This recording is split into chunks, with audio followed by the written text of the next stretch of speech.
कार्तिक मास की शुक्ल पक्ष की अष्टमी को गोपष्टमी मनाई जाती है। इस दिन भगवान श्री कृष्ण जी ने गौचारण लीला प्रारंभ की थी। हमारे हिंदू धर्म शास्त्रों में गाय को सभी प्राणियों की माता कहा गया है। ऐसी मान्यता है कि गाय की देह में समस्त देवी देवता वास करते हैं। माना जाता है कि जो व्यक्ति सुबह स्नान कर गौ माता को स्पर्श करता है वह सभी प्रकार के पापों से मुक्त हो जाता है और गायों का समूह जहाँ बैठकर आराम से सांस लेता है उस जगह से भी सभी पाप खत्म हो जाते हैं। गाय को चारा खिलाने पर बहुत ही पुण्य की प्राप्ति होती है। यह पुण्य हवन या यज्ञ करने के समान होता है।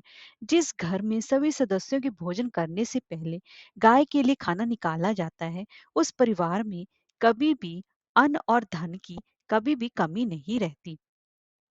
और गौ माता के शरीर में सभी देवी देवताओं का वास होता है और उनकी पूजा और सेवा करने से सभी देवी देवताओं की पूजा स्वतः ही हो जाती है। ये त्योहार विशेष तौर पर मथुरा और वृंदावन में बड़े ही धूमधाम से मनाया जाता है। दोस्तों, आज की हम इस वीडियो में बात करेंगे कि गोपाष्टमी की पूजा विधि और गोपाष्टमी की व्रत कथा के बारे में। तो चलिए वीडियो शुरू करते हैं। दोस्तों, अगर आपको हमारी ये वीडियो अच्छी लगी हो तो लाइक शेयर और सब्सक्राइब करना ना भूलें। दोस्तों, साल 2023 में कार्तिक मास की शुक्ल पक्ष की अष्टमी को गोपाष्टमी का पर्व मनाया जाएगा। यह पर्व 20 नवंबर 2023 को पड़ रहा है। इस दिन दुर्गा अष्टमी भी है और इसी के साथ साथ इस दिन का महत्व और भी बढ़ गया है। और इसी दिन ही छठी मैया के व्रत का समापन भी होगा, इसीलिए इस व्रत का और भी ज्यादा महत्व बढ़ गया है। आइए अब जान लेते हैं कि इस दिन पूजन विधि क्या रहेगी। इस दिन सुबह ब्रह्म मुहूर्त में जल्दी उठकर स्नान करना चाहिए और उसके बाद इस दिन बछड़े सहित गाय का पूजन करने का विधान है। इसीलिए आप सुबह जल्दी उठकर नित्य क्रम से स्नान करके भगवान विष्णु जी की के स्वरूप भगवान श्री कृष्ण जी की पूजा अर्चना करें। फिर प्रातः काल ही गौ और उनके बछड़ों को भी स्नान अवश्य ही कराएं। गौ माता के अंगों में मेहंदी, रौली, हल्दी आदि के थापे लगाए जाते हैं और गैया माता को सजाया जाता है। प्रातः काल ही धूप, दीप, पुष्प, अक्षत, रोली, गुड़, जलेबी, वस्त्र और जल से गौ माता की पूजा अर्चना की जाती है और उनकी आरती उतारी जाती है। पूजन के बाद गौ ग्रास अवश्य ही निकालना चाहिए और इस दिन गौ माता की परिक्रमा करने का भी विधान है। परिक्रमा के बाद गौओं के साथ कुछ देर तक चला भी जाता है। दोस्तों, इस दिन गौ माता की परिक्रमा करने से भाग्य उदय होती है और इस दिन व्यक्ति को जीवन में कभी किसी तरह की परेशानी नहीं झेलनी पड़ती। और अगर आपके दाम्पत्य सुख में कमी आ रही है तो इस दिन गाय माता को हरा चारा खिलाने से दाम्पत्य सुख की प्राप्ति भी होती है और आपके वैवाहिक जीवन में जितनी भी समस्याएं आ रही हैं उन सभी से छुटकारा भी मिलता है। इस दिन गाय माता की पूजा अवश्य ही करनी चाहिए और इस दिन गाय के शुभ चरणों की धूल को अपने माथे पर लगाना चाहिए और इस दिन सूर्यास्त के समय भी गाय की पूजा अवश्य ही करनी चाहिए और उनको साथ साथ दंडवत प्रणाम भी करना चाहिए।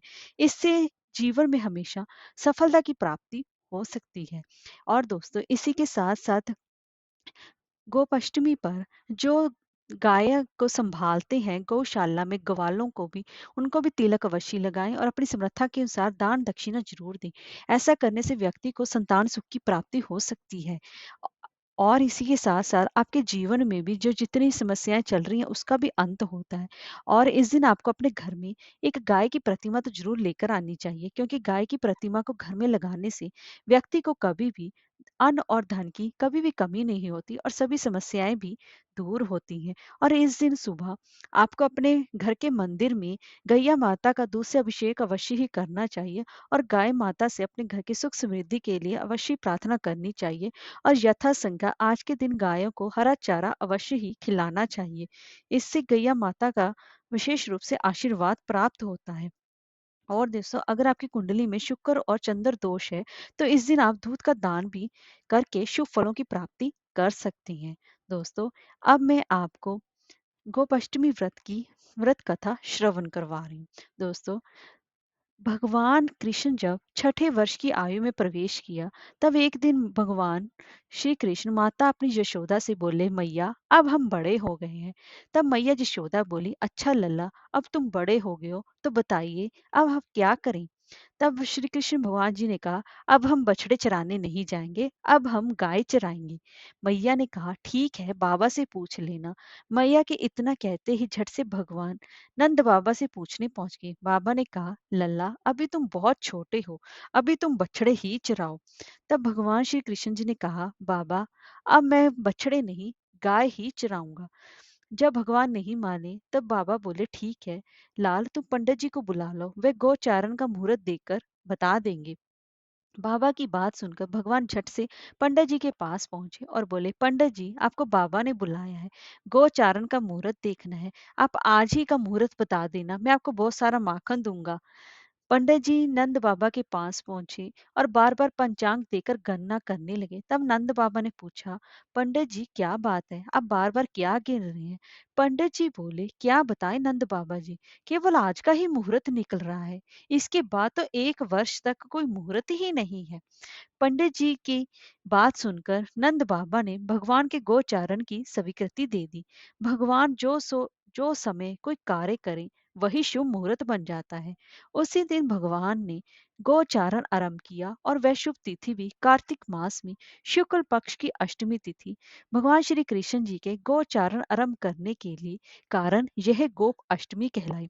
माता यशोदा ने अपने लल्ला का श्रृंगार किया और जैसे ही पैरों में जूतियां पहनाने लगी तो लल्ला ने मना कर दिया और बोले, मैया यदि मेरी गोएं जूतियां नहीं पहनती तो मैं कैसे पहन सकता हूँ? यदि पहना सकती हो तो इन सभी को जूतियां पहना दो। और भगवान जब तक वृंदावन में रहे भगवान ने कभी पैरों में जूतियां नहीं पहनी। आगे आगे गाय और उनके पीछे बांसुरी बजाते भगवान उनके पीछे बलराम और श्री कृष्ण जी के यश का गान करते हुए ग्वाल गोपाल इस प्रकार से विहार करते हुए भगवान ने उन वन में प्रवेश किया। तब से ही भगवान की गोचारण लीला का आरंभ हुआ। जब भगवान गौएं चराते हुए वृंदावन जाते तब उनके चरणों से वृंदावन की भूमि भी अत्यंत पावन हो जाती। वह वन गौओं के लिए हरी भरी घास से युक्त व रंग बिरंगे पुष्पों की खान बनकर रह गया। हरे कृष्णा, राधे राधे।